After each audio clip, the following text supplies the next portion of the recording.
आप राहुल जी के बयान से गुस्से में हैं, आप सैम पित्रोदा के बयान से गुस्से में हैं, आप मनमोहन सिंह जी के बयान से गुस्से में हैं, लेकिन क्या आप जानते हैं कि 10 कानून भारत में पहले ही चल रहे हैं जो भारत की संपत्ति को विदेशी रिलीजन वालों को बांटने के लिए बनाए गए थे।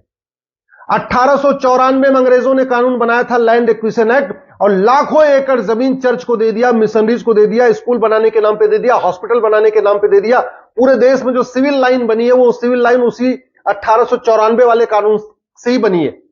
जहां जहां सिविल लाइन है वहां ज्यादातर जमीन चर्च के पास है, या तो उन्होंने कब्जा कर रखा है किसी न किसी तरीके से, और वो जमीन आज तक ली नहीं गई है। तो भारत के संसाधनों पे, भारत की जमीन पे, भारत के जो संपत्ति है उस पे विदेशियों को कब्जा देने के लिए 10 कानून पहले से चल रहे हैं। उसमें पहला कानून था 1894 का लैंड एक्विजिशन एक्ट, और वो जमीन वापस नहीं हुई। दूसरा संविधान में 2 आर्टिकल जोड़े गए, आर्टिकल 35 है, आर्टिकल 370। उद्देश्य क्या था कि कश्मीर की जमीन को बांट दिया जाए, कश्मीर पे जो पूरा का पूरा अल्पसंख्यकों का कब्जा हो जाए, और नतीजा हुआ भी, पूरा का पूरा कश्मीर खाली हो गया। हिंदू जैन बौद्ध सिख वहां से भाग आए और पूरा का पूरा वहां अल्पसंख्यकों का कब्जा हो गया। भारत की जमीन पे अल्पसंख्यकों को कब्जा देने के लिए 1954 में नेहरू जी ने वक्फ एक्ट बनाया था। उस वक्फ एक्ट को नेहरू जी ने बनाया, इंदिरा जी ने मजबूत किया, राजीव गांधी ने और मजबूत किया, नरसिंह राव ने और मजबूत किया, मनमोहन सिंह ने और मजबूत किया। आज की डेट में लाखों एकड़ जमीन वक्फ बोर्ड लेके बैठा हुआ है। तो उद्देश्य इसका भी यही था कि भारत के संसाधनों पे अल्पसंख्यकों का कब्जा हो जाए। उसके बाद भारत के संसाधनों पे अल्पसंख्यकों को कब्जा देने के लिए मठ मंदिरों को सरकार ने मठ मंदिरों को अपने कंट्रोल में ले लिया। मठ मंदिरों को कंट्रोल करने के लिए 35 कानून बना दिया। चर्च के लिए एक भी कानून नहीं, मजार के लिए एक भी कानून नहीं, दरगाह के लिए एक भी कानून नहीं, मस्जिद के लिए एक भी कानून नहीं। मठ मंदिरों को कंट्रोल करने के लिए 35 कानून बने, और इसमें ज्यादातर कानून कांग्रेस ने ही बनाया था। मठ मंदिरों की जमीन पे कब्जा कर लिया, मठ मंदिरों का जो चढ़ावा उस पर कब्जा कर लिया, और उसको बांटा जा रहा है अल्पसंख्यक के नाम पे, योजनाएं चला चला के उसको बांटा जा रहा है। इसी तरीके से भारत में पहली बार यूनिवर्सिटीज को माइनॉरिटी को देने के लिए इंदिरा गांधी ने कानून बनाया था। वो बनाया था 1984 में, और अलीगढ़ मुस्लिम यूनिवर्सिटी को अल्पसंख्यक यूनिवर्सिटी का दर्जा दे दिया। याद रखिए, पहले बीएचयू बना था, उसके 4 साल के बाद अलीगढ़ मुस्लिम यूनिवर्सिटी बना था। बीएचयू को हिंदुओं को नहीं दिया गया, लेकिन अलीगढ़ मुस्लिम यूनिवर्सिटी को मुस्लिम्स को दे दिया गया। और कानून कब बना? 1984 में बनाया था इंदिरा गांधी ने। 1985 में एक और खतरनाक कानून बना भारत के संसाधनों पर अल्पसंख्यकों को कब्जा देने के लिए। वो सिटीजनशिप एक्ट में सेक्शन 6 से जोड़ दिया। ये जोड़ा था राजीव गांधी ने, और एक ही झटके में सेक्शन 6 से जोड़ के असम में लगभग 60 लाख बांग्लादेशियों को नागरिकता प्रदान कर दिया। और नागरिकता प्रदान करने का मतलब कि भारत के संसाधनों पे घुसपैठियों का कब्जा हो गया। उसके बाद 1991 में प्लेस ऑफ वर्शिप एक्ट बना। प्लेस ऑफ वर्शिप एक्ट बना के बाबर, हुमायूं, तुगलक, गजनी, गोरी ने जितने हमारे मंदिरों पे कब्जा किया था उन सबको लीगलाइज कर दिया गया। उद्देश्य क्या था कि जितने हमारे मंदिर हैं उस पे किसका कब्जा हो जाए? अल्पसंख्यकों का। उसके बाद 1992 में एक और कानून बना, नेशनल माइनॉरिटी कमीशन एक्ट। इस कानून को बना के भारत में एक अल्पसंख्यक आयोग बनाया गया। बाद में अल्पसंख्यक कल्याण मंत्रालय भी बनाया गया। उद्देश्य क्या था कि भारत की संपत्तियों पे अल्पसंख्यकों का कब्जा हो जाए।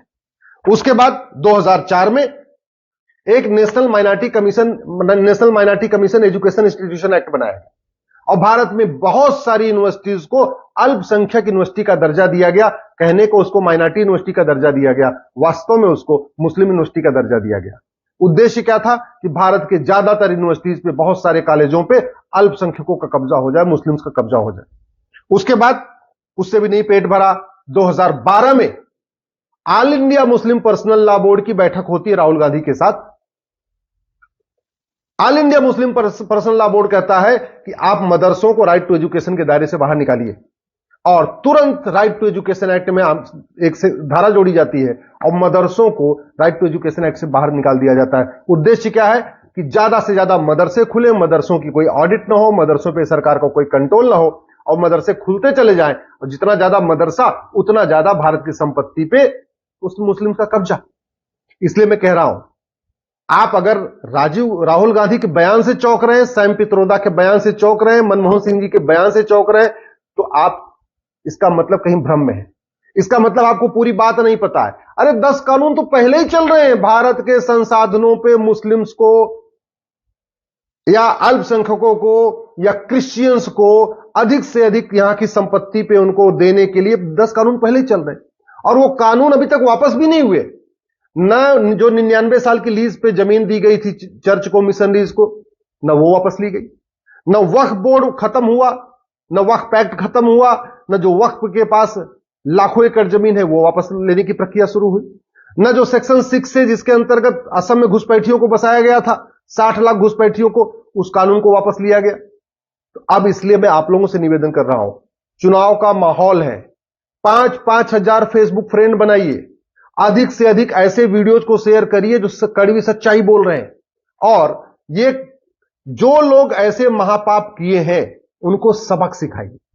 ये महापाप कांग्रेस ने किया है और आज से नहीं कर रहा, नेहरू जी के जमाने से हो रहा है। आखिर वक्फ बोर्ड की शुरुआत तो नेहरू जी ने किया ना, घुसपैठियों को बसाने की शुरुआत राजीव गांधी ने किया, अलीगढ़ मुस्लिम यूनिवर्सिटी को अल्पसंख्यक का दर्जा देने की शुरुआत किसने किया?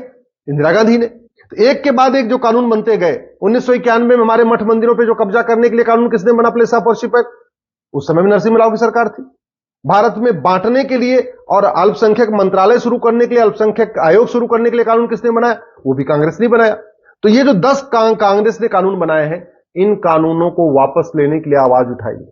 बहुत बड़ी संपत्ति पे, बहुत बड़े संसाधनों पे पहले से ही कब्जा हो रखा है। बहुत बड़े संसाधनों पे क्रिश्चियंस का कब्जा है, मुस्लिम्स का कब्जा है।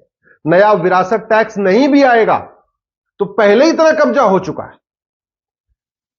मजार बना के कब्जा किया गया है, दरगाह बना के कब्जा किया गया है, चर्च बना के कब्जा किया गया है, जगह जगह मस्जिद बना के कब्जा किया जा रहा है, सड़क के किनारे अवैध निर्माण करके कब्जा किया जा रहा है। वो तो कंटिन्यू सतत चल रहा है ना, वो तो रुका नहीं है।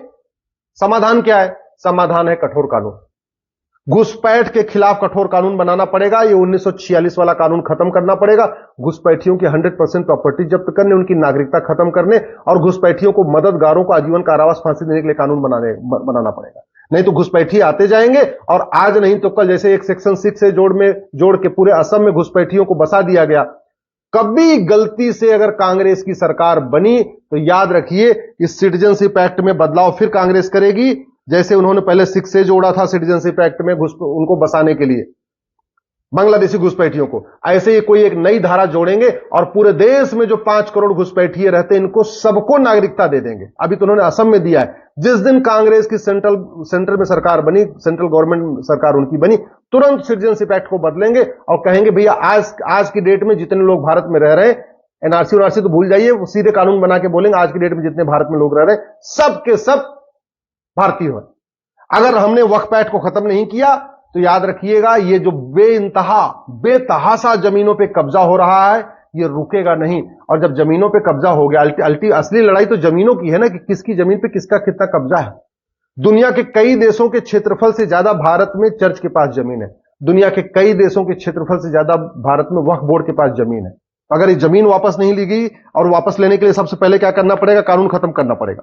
कानून को, ये प्लेस ऑफ वर्शिप एक्ट बना के काशी, मथुरा, भद्रकाली, भोजशाला, अटाला, पूरे देश भर में जो मुगलों ने कब्जा कर रखा था हमारे मठ मंदिरों को, उसको लीगलाइज कर दिया गया। जब तक ये कानून नहीं खत्म होगा तब तक आपको जमीन वापस नहीं मिलेगी।